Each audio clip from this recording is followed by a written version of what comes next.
Hey Jeff, good to see you back. Good to see you healthy.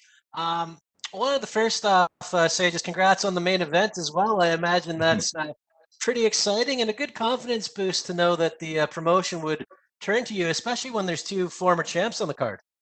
Yeah, it's really an honor to be on the main event right now. I wasn't expecting it. I was expecting just like a regular fight. You know what I mean? But for Wonderboy to accept the fight with me and the UFC to actually let it happen, it means a lot. And I'm excited to go out there and showcase what I can do. And I mean, you've had a great run in the UFC so far, but do you think this, with the added attention, could be the one that really connects you to a larger fan base? Yeah, for sure. I'm fighting a real tough opponent.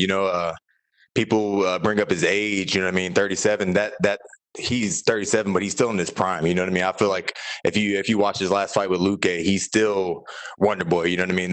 Nothing has been lost. No steam has been lost. And if I get a good win over him, like that will solidify my status as a title contender. And I wanted to go back to August. You had a very serious illness, an infection that went septic. It's good to see you back, and it was Yeah. clearly a very scary situation, man. But I'm kind of wondering how that experience changed your outlook, be it, on fighting or just in life in general.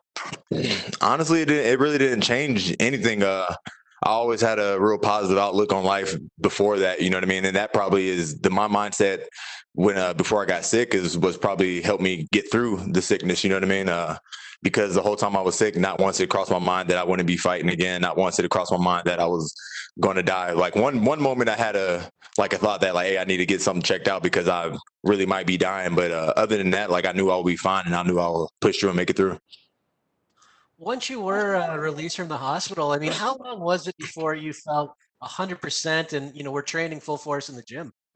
It right after I got out of the hospital, I was suppose I just had to sit at my apartment for about a month, you know what I mean, and do nothing at all. So I just sat in there, did nothing, and then I got back in the gym after that, and I was kind of scared to really push it, you know what I mean, because I had congestive heart failure. So I'm in the gym, I'm worried about my heart stopping, and I'm always checking my pulse every other minute, So it took me a while, but after a month of just being in the gym, slowly getting back into it, I started getting more comfortable and I was able to push it. And once I got word on the fight, I was already in the gym full swing. So it was just like I just had to keep climbing up that hill.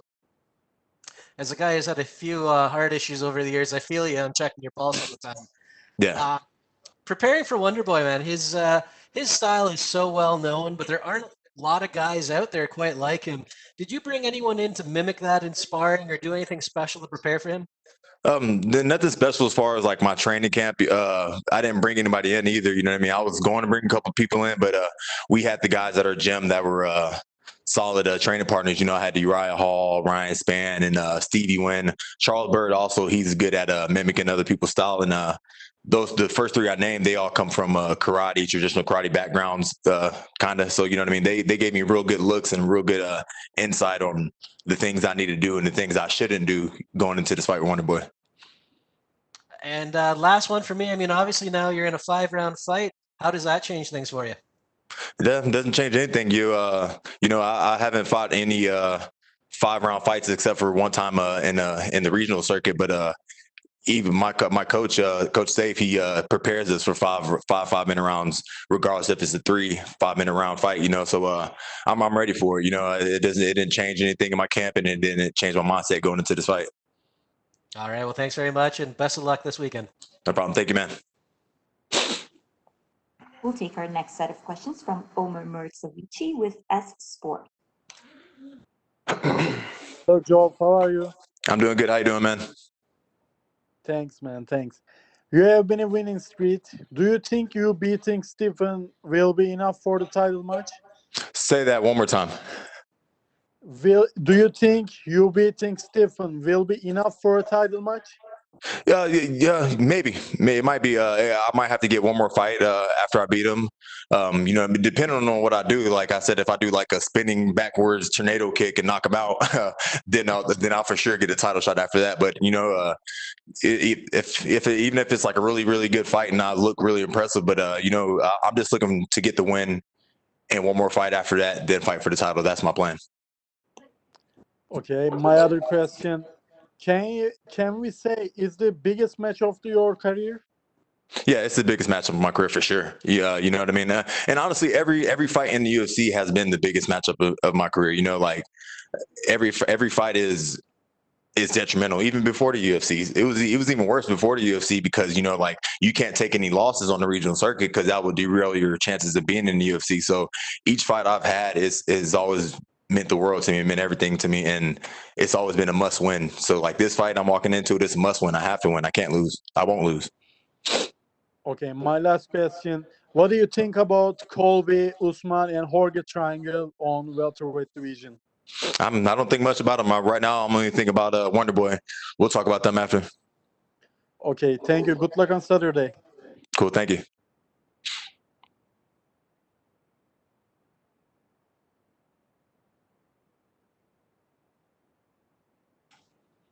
Next.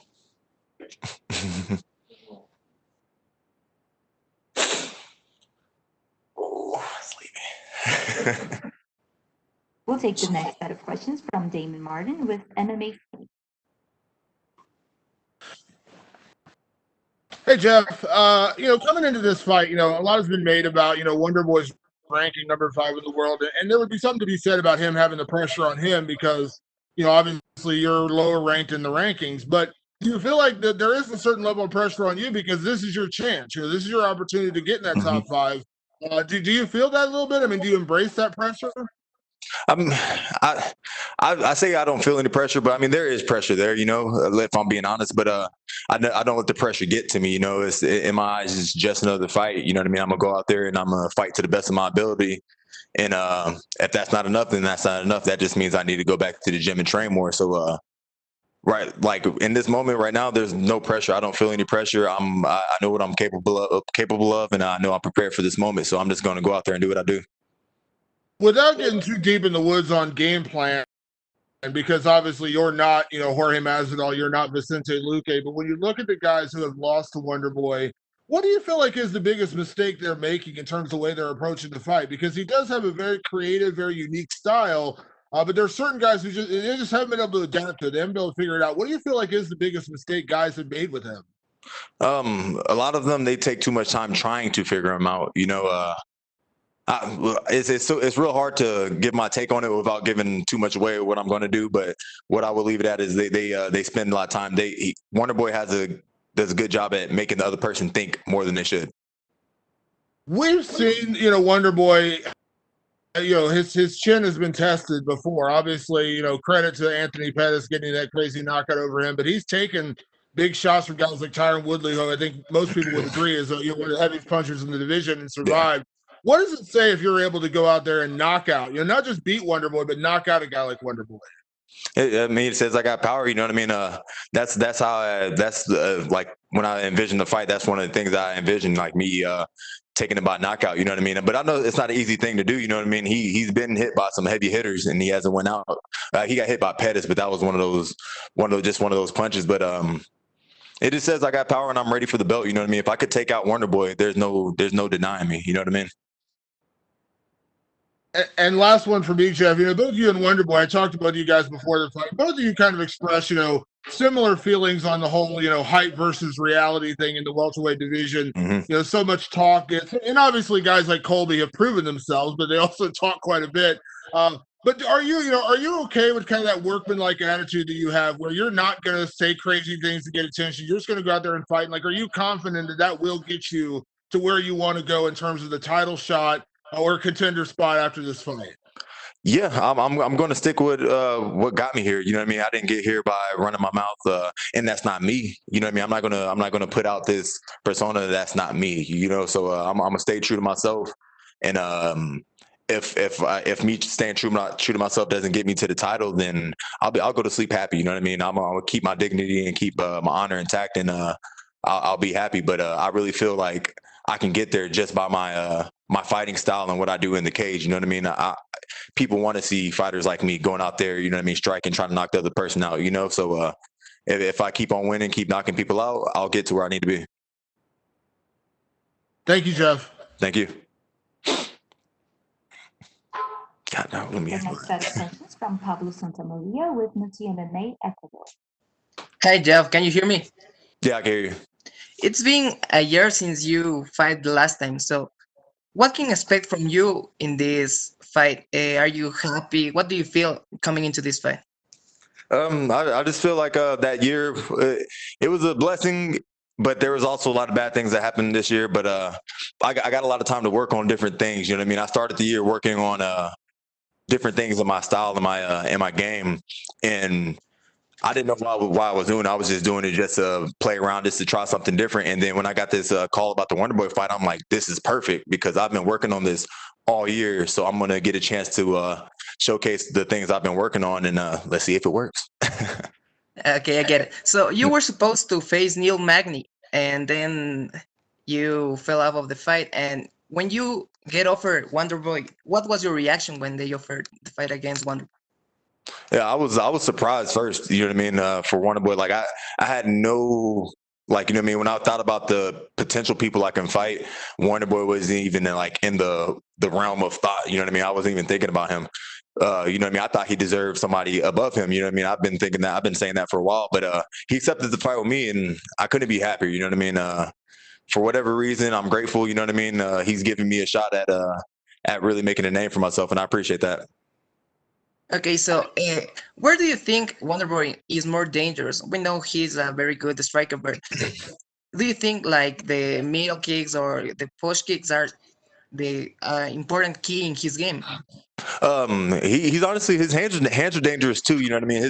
His kicks sets up his hands. You know what I mean? People start getting so worried about his push kicks and his what he can do with his legs, they forget that he has two fists hiding down below his waist, and he cracks people with those. So he's dangerous everywhere when it comes to striking. You know what I mean? He might have some deficiencies when it comes to like up close, but he's real good at keeping the distance. So he's dangerous everywhere. Okay, so what's your prediction for this fight, Nick? It's the same as every fight. You know what I mean? Either a first or second round finish, or a 3-round war. You know, or a 5-round war. You know, I'm fighting championship rounds. So, but not championship rounds. But I'm pretending like it is. But yeah, that's a either 5-round war or a first, second round finish. I get. Would you like to send a message to your Ecuadorian fans? To who? My career fans? Ecuador from Ecuador. Hey y'all, I appreciate y'all supporting me. You know, I'm kind of new in this game, but I'm about to make a big name for myself on Saturday. Thank you very much, Jeff, and good luck in your fight. Thank you. We'll take our next set of questions from Eric Addison with Kimura.se. Hi. So earlier in the year, you were talking about how you had to pick up your serving job while waiting for your next fight. How much did that affect your training, and have you been able to focus on your fight camp 100% for this fight? It really never does affect my training. You know what I mean? I fit my days that I work in around the time that I'm not doing anything, when there's like a layoff from the gym, or like, you know what I mean, I'm not training. So and I like working, so it's nothing to it. So it didn't affect anything. I stopped working about a month before the fight. You know what I mean? So about a month ago, I stopped working just so I can get more rest. Because, you know what I mean, when it comes to serving, you're always on your feet, you're running back and forth. And I worked till like 2-3 o'clock in the morning most of the time. So I took a little time off, but yeah, working's work. I love it. You know, when I get done with this fight, I'm gonna take a month off, and I'm probably gonna get back to work again. So it's what I do. That's really cool. And so you've been mentioning in your previous interviews that you've been a little bit frustrated about that no one wants to fight you because of your ranking. Are you hoping that a win against Wonderboy will give you a better chance of staying active in 2021? Yeah, for sure. I'm really hoping that, you know what I mean, regardless of the outcome, you know what I mean, it's going to put a lot of like hype, not hype, but like, you know what I mean, a lot of people going to really want to see me back out there again. So I'm really hoping a good performance, anything, you know what I mean. Of course, I'm expecting to win, so that's what I'm going to do. But, you know, it's going to put me where I need to be after this weekend. Cool. And then my last one is Khamzat Chimaev was supposed to headline the card, and he's now one of the most hyped up fighters in the welterweight division after just 3 fights. Do you think the hype is real, and would you like to face him in 2021 if possible? I don't know if the hype is real. You know what I mean? We'll see if the hype is real when he fights Leon. You know, people always say like all that hype and stuff. You know what I mean? I get it. Like, from a fighter perspective, I don't like it. You know what I mean? Because he hasn't done enough. But you know what I mean. When it comes to business, like like I can't hate on the man. He if I was in his same shoes, I would be doing the same thing. So props to him. But I honestly haven't seen enough to say the hype is real or not. Him fighting Leon is going to be a good test to see where he's really at. All right, thank you. No problem. We'll take our next set of questions from Cody Cruz with For the Win podcast. Hey, Mr. Neal, how you doing? Doing good. How you doing? I'm doing fantastic. Thank you for your time. After all the health concerns you had, how do you feel this adversity affected you? Were there any lessons to learn or any silver linings from all these unfortunate situations? Kind of in a way, you know what I mean? Like I was saying earlier, like, I always have a good positive mindset. So me being sick really didn't change any of that. I did lose a fight with Neil Magny, but my mom told me, you know what I mean? Don't worry, God has something greater plan for you. And you know what I mean? A month or two later, I get this call about fighting Wonderboy. So I guess she was right, and I'm happy. I'm grateful. Absolutely. You're one of the prospects who won a contract in the Contender Series, and since then you've been undefeated in the UFC.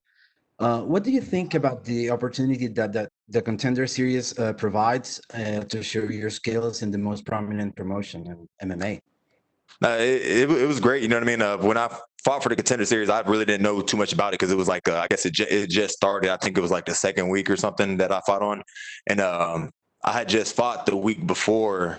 Like I fought Friday, and then the next Friday I got the call to go up on the Tuesday to fight. So, you know what I mean? I had no expectations. I didn't know the gravity of the situation I was coming into, you know what I mean? And I won my fight, and I didn't think I was going to get a contract, and I got a contract, and I was like, damn, I'm in the UFC now. So the Dana White Contender Series, that was it's great. It's good for all these up and coming fighters that want a shot. You know what I mean? It's like a tryout pretty much. So it's good to get a litmus test on all these fighters to see how good they are. You said that Michael Chiesa and Santiago Ponzinibbio apparently did not want to fight you. If you beat Wonderboy, it would be difficult for someone else to refuse to fight you. You would be undeniable, since you would probably enter the upper echelon of the division. Do you have anyone else in mind at this point? No, not right now. I'm not going to look past Wonderboy. That's a wall I got to get through. You know what I mean? Like he's not somebody to look past and think about who I'm going to fight next. Once I get past him, I'm going to start thinking about who I'm going to fight next. But right now, it's just Wonderboy on my mind. We're ending this crazy ride called 2020, and a lot has happened, and I'm pretty sure we're all looking forward to next year. What would be your holiday greeting for the MMA community? Say that one more time. I'm sorry. I said that we're ending this crazy ride called 2020, and a lot has happened, and I'm pretty sure we're all looking forward to next year. What would be your holiday greeting for the MMA community? A great fight. Either I give the MMA community a knockout, or I give them a 5-round war. You know what I mean? I think people are really looking forward to a 5-round battle. I'm not. Yeah, who wants to go in there for 5 rounds? But I'm gonna give the fans what they want. Best of luck on your fight, sir. It's been a pleasure. Thank you. We'll take our last set of questions from Gabriel Gonzalez with Stateside Press. Hey, Geoff, can you hear me? Yeah, I hear you. Quick question. So, as a server, do you work at a restaurant that happens to show UFC fights? No, they don't do the pay-per-view at the one I work at, but if it's on ESPN, they'll put it on TVs to show them. So when you're fighting, do your coworkers all, does just their service drop down because they're all distracted watching you? Yeah, for sure. It always does. Like even when it's pay-per-view, like there's sometimes they have like pay-per-view cards. They'll like stream it in the back, and then the guests would be out there thirsty and starving because the server's in the back watching me fight. Luckily, a lot of my fights I get it done quick, so they don't stay in the back for too long. But yeah, they'll drop the customers just to watch me fight. They got their priorities right. Yeah. Sure. There've been several Contender Series alumni who have been in main events. If you win, you'd be the first Contender Series alum to win a UFC main event. Does that mean anything to you? I didn't even know that was the thing. And then really doesn't mean nothing. I want to be the first one to get a belt. That's what really matters. There's a lot going on at welterweight, and I just wanted to get your take on it. In 2021, do you think that Gilbert Burns will be the one to take on Usman next, or do you think a guy, maybe yourself, maybe Leon or Khamzat or somebody, could slide into the title fight? I don't know. Really don't know. I mean, right now. I thought it was Gilbert. I didn't know there was anything that was going to say it wasn't Gilbert fighting him. So I'm gonna say yeah, it's Gilbert. That's Gilbert's shot. So he gets the next crack at it. And that's actually all from me, man. Thank you. Cool. Thank you. That's all we have for you today, Geoff. Thank you. All right. Cool. Thank you.